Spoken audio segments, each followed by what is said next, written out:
موسیٰ علیہ السلام نے کہا یا اللہ جب تو نے زمین آسمان سے کہا تھا میری مانو ایتیا طوعا او کرہن، انہوں نے کہا ہم نے مان لیا، اگر یہ نہ مانتے تو پھر کیا کرتا؟ تو اللہ نے کہا ایک جانور چھوڑتا، ساتوں زمین آسمان نگل جاتا۔ زمین آسمان کیا چیز ہے؟ موسیٰ علیہ السلام حیران ہو کر کہنے لگے وہ جانور کدھر ہے؟ کہ میری چراگاہ میں ہے۔ کہ وہ چراگاہ کدھر ہے؟ کہ وہ میرے علم میں ہے۔ تو اللہ یہ ذہن دیتا ہے کہ اس کائنات کا ایک خالق ہے جس کا نام اللہ ہے، اور وہ کیا ہے؟ سب سے خوبصورت اللہ کا تعارف قرآن میں مختصر الفاظ میں۔ ایک تو میں بتا رہا ان ربکم اللہ، تمہارا رب اللہ کون؟ الذی خلق السماوات والارض فی 6 ایام، اب خالق ہونا بتا رہا ہے جس نے 6 دن میں زمین آسمان بنائے، ثم استوى علی العرش، عرش پہ استوا کیا، یغشی اللیل النہار، دن رات کا نظام بنایا، یطلبہ حثیفا، دن آگے رات پیچھے، الشمس والقمر والنجوم مسخرات بامرہ، سورج بھی تابع، چاند بھی تابع، ستارے بھی تابع، الا لہ الخلق، سنو سنو وہی خالق ہے، والامر وہی حاکم ہے، فتبارک اللہ رب العالمین، برکت والا رب العالمین۔ قرآن ذہن بناتا ہے کہ اللہ اس کائنات کا مالک اور خالق اور اکیلا۔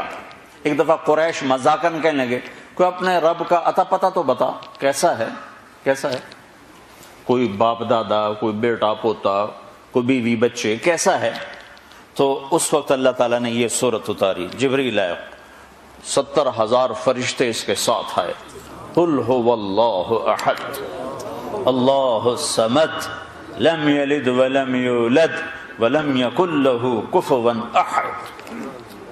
ایک ہوتا ہے واحد، ایک ہوتا ہے احد۔ واحد ہمارے لیے تو کوئی خاص فرق نظر نہیں آتا، اکیلا احد اکیلا، واحد اکیلا، احد اکیلا۔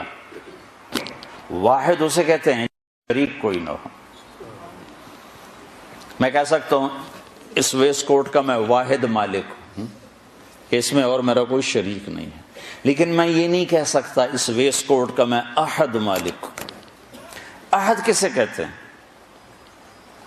سوچنا چاہو تو سوچ نہ سکو اسے کہتے ہیں احد، دیکھنا چاہو تو دیکھ نہ پاؤ اسے کہتے ہیں احد، تصور میں لانا چاہو تو لا نہ سکو اسے کہتے ہیں احد، اس کے بارے میں اپنے خیالات کی سواریاں تھکا دو بھگا بھگا کے وہ تمہارے خیالات کی پکڑ میں نہ آ سکے اسے کہتے ہیں احد، جس کو سمجھنا چاہو تو تمہاری سمجھ سے بالا تر ہو اسے کہتے ہیں احد، جس جیسا ہو ہی کوئی نہ اسے کہتے ہیں احد، جس کا مثل ڈھونڈنا چاہو تو پا نہ سکو اسے کہتے ہیں احد، جس جیسا دیکھنا چاہو تو دیکھ نہ سکو اسے کہتے ہیں احد، جس جیسا سوچنا چاہو تو سوچ نہ سکو اسے کہتے ہیں احد، جس جیسے کا تصور کرنا چاہو تو تصور نہ کر سکو اسے کہتے ہیں احد، جو الفاظ کے جامع میں سما نہ سکے، جو خیالات کی دنیا میں آ نہ سکے، جو زمان و مکان میں سما نہ سکے،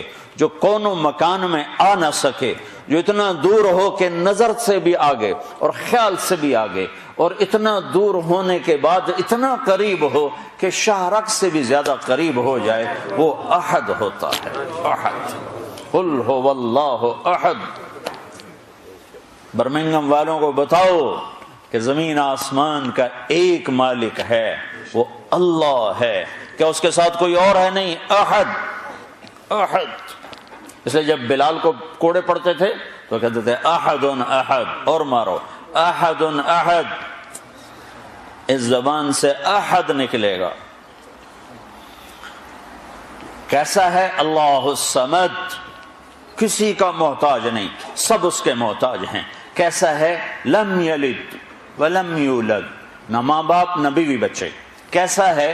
ولم یکن لہ کفوا احد، کوئی اس جیسا ہو تو سوچ سکو، کوئی اس جیسا ہو تو سوچ سکو۔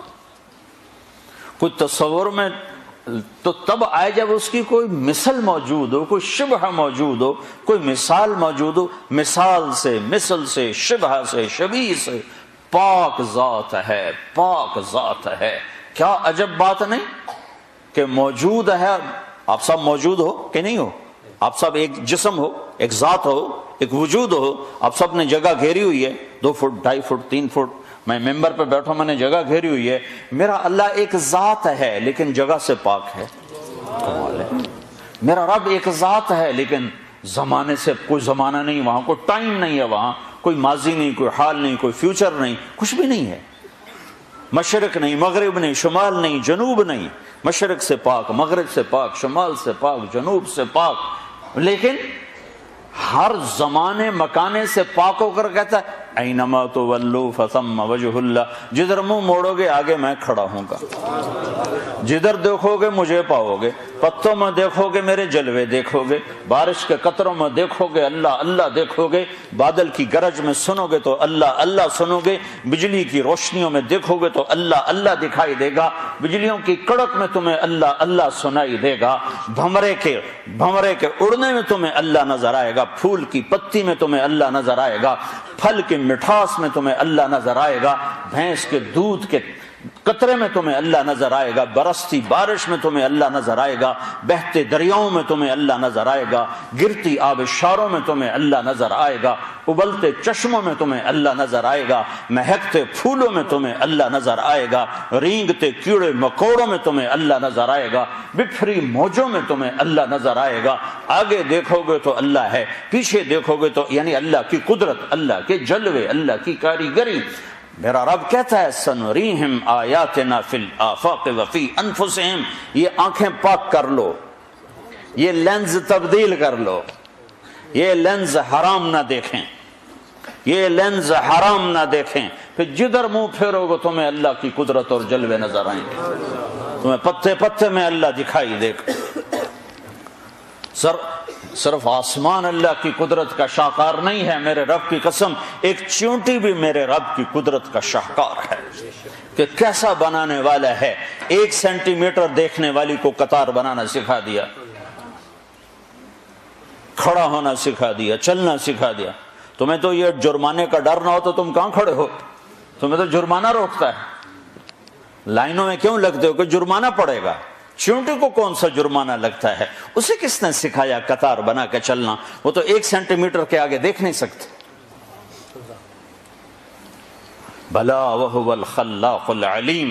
تو میرے بھائیو قرآن یہ ذہن دیتا ہے، اللہ یہ ذہن دیتا ہے اس کائنات کا ایک خالق اور مالک ہے جس کا نام اللہ ہے، اور اس کائنات میں وہ ہوتا ہے جو اللہ چاہتا ہے، وہ نہیں ہوتا جو انسان چاہتے ہیں.